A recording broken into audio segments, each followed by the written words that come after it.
तो जो जो भाई बहन, वो चाहे हिंदू हैं या मुसलमान हैं, और जब कोई इंटरकास्ट मैरिज होती है हिंदू और मुस्लिम के बीच में, और जो लोग उन बातों को मुद्दा बना के खड़े हो जाते हैं, समाज में नफरत फैलाने का काम करते हैं, धर्म के नाम पर लोगों को बांटना शुरू कर देते हैं, ऐसे लोगों को मैं समझाना चाहूंगा तो प्रकृति के नियमों के अनुसार इंसान से इंसान की शादी जायज है। ये एक इंसान है और ये भी एक इंसान है। ये नर है, ये नारी है, और प्रकृति के नियमों के अनुसार इंसान चाहे मुसलमान हो या हिंदू, स्त्री चाहे मुसलमान हो या हिंदू, पुरुष चाहे अमेरिका का हो, जापान का या हिंदुस्तान का, नारी चाहे पाकिस्तान की हो, ऑस्ट्रेलिया की या अमेरिका की, प्रकृति के अनुसार ये मानव शरीरधारी हैं, ये इंसान योनि में हैं, नर और नारी हैं, पुरुष और मादा है। तो प्रकृति के बनाए नियमों के अनुसार इन दोनों की शादी जायज है। प्रकृति कोई धर्म नहीं देखती, प्रकृति कोई मजहब, कोई जाति, कोई सीमाएं, कोई देश, कोई प्रदेश नहीं देखती है। ये केवल इंसान के बनाए हुए हैं। इंसान ने अपनी सोच और अपनी नादानी से इस प्रकार की बेड़ियां अपने पैरों में डाल रखी हैं। तो प्रकृति के नियम अनुसार ऐसी कोई बाध्यता नहीं है। अब देखिए, ये भी एक कुत्ता है और ये भी एक कुत्ता है। ये मेल है, ये फीमेल है, और इनके रंग रूप से आपको लग रहा होगा ये किसी दूसरे देश का है, ये किसी दूसरे देश की है। भले ये किसी दूसरे देश का है, ये किसी दूसरे देश की है। इस कुत्ते की प्रजाति कुछ और है, इस कुतिया की प्रजाति कुछ और है, लेकिन इनके शारीरिक मिलन से कुत्ता ही पैदा होगा, क्योंकि इनकी जाति एक है। इनकी प्रजाति हो सकता है अलग अलग हैं, लेकिन इनकी मुख्य जाति केवल एक ही है, डॉग, कुत्ता। इनकी प्रजाति यानी इनकी नस्ल भले ही अलग अलग हैं, ये दोनों अलग अलग देश के हैं, लेकिन हैं ये प्रकृति की नजरों में एक ही जीव हैं, कुत्ता।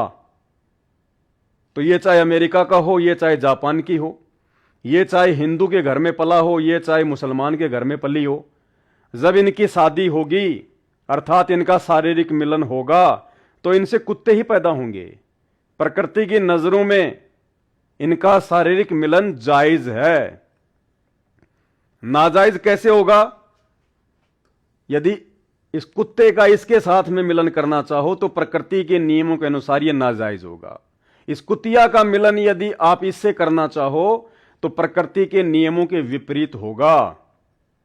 कोई संतान उत्पन्न नहीं होगी, कोई बच्चा उत्पन्न नहीं होगा, और प्रकृति के नियमों के विपरीत होगा।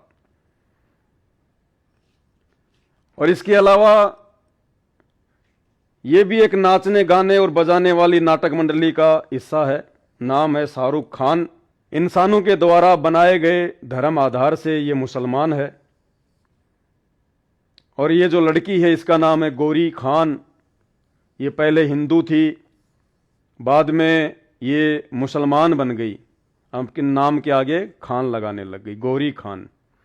तो ये मुसलमान, ये हिंदू, प्रकृति के नियमों के अनुसार इनकी शादी जायज है, और जब इन्होंने शादी की तो इनके बच्चे भी हुए, एक ये और एक ये। तो ये जायज है, नाजायज नहीं है। प्रकृति ना हिंदू देखती, ना मुसलमान देखती, ना पाकिस्तान का देखती, ना हिंदुस्तान का देखती। ये नवाब पटौदी है, ये कोई समय क्रिकेट का हिस्सा था, मुसलमान धर्म से संबंधित था, और इसने शादी की मौसमी चटर्जी से, जो कि एक नाचने गाने बजाने वाली मंडली से संबंधित है, जिसको आप बॉलीवुड कहते हैं। तो धर्म आधार से ये मुसलमान और ये हिंदू, इन दोनों ने शादी की, और इन दोनों ने शादी की तो इनके जैसा ही बच्चा पैदा हुआ, सैफ अली खान, जो कि इन्हीं की तरह एक नाचने गाने बजाने वाली मंडली का हिस्सा है। तो प्रकृति के नियमों के अनुसार यह शादी भी जायज जायज, क्योंकि मुसलमान धर्म इंसान ने बनाया, हिंदू धर्म इंसान ने बनाया, प्रकृति ने केवल इनको मनुष्य बनाया, इंसान बनाया। तो इन दोनों ने शादी की और इनके जो बच्चा पैदा हुआ ये आपकी आंखों के सामने सैफ अली खान, तो ये जायज है। फिर इसका बेटा सैफ अली खान मुसलमान धर्म, और इसने शादी की हिंदू धर्म की लड़की से, करीना कपूर से। ये भी इन्हीं की तरह नाचने गाने बजाने वाली मंडली का हिस्सा है, लोगों का मनोरंजन करती है चंद पैसों के लिए, जिसको आप बॉलीवुड की एक्ट्रेस कहते हैं। तो इन दोनों ने शादी की, और जब इन्होंने शादी की तो इनके भी बच्चे हो गए, तैमूर, कैमूर, सैमूर, शायद 3-4 हैं इनके। तो प्रकृति के नियमों के अनुसार यह भी जायज है। अगर इंसान को इंसान का ही बच्चा पैदा हो रहा है तो उनकी शादी नाजायज नहीं है, प्रकृति के नियमों के अनुसार जायज है। क्योंकि प्रकृति ना हिंदू देखती, ना मुसलमान देखती, ना अमेरिका का देखती, ना जापान का देखती, इंसान होना चाहिए। तो भाई अब अगर ये सोनाक्षी सिन्हा नाम की लड़की ने अगर जहीर इकबाल नाम के लड़के से, जो कि मुसलमान धर्म से संबंधित है, अगर इसने शादी कर ली तो इसमें गुनाह क्या है? अध्यात्म और प्रकृति के नियमों के अनुसार तो कोई गुनाह है नहीं। और आप यदि मनमुखी रूप से इस बात को गुनाह समझें तो ये आपका अपना बुद्धि स्तर है, ये अध्यात्म में नहीं चलता, परमात्मा के दरबार में नहीं चलता है ये।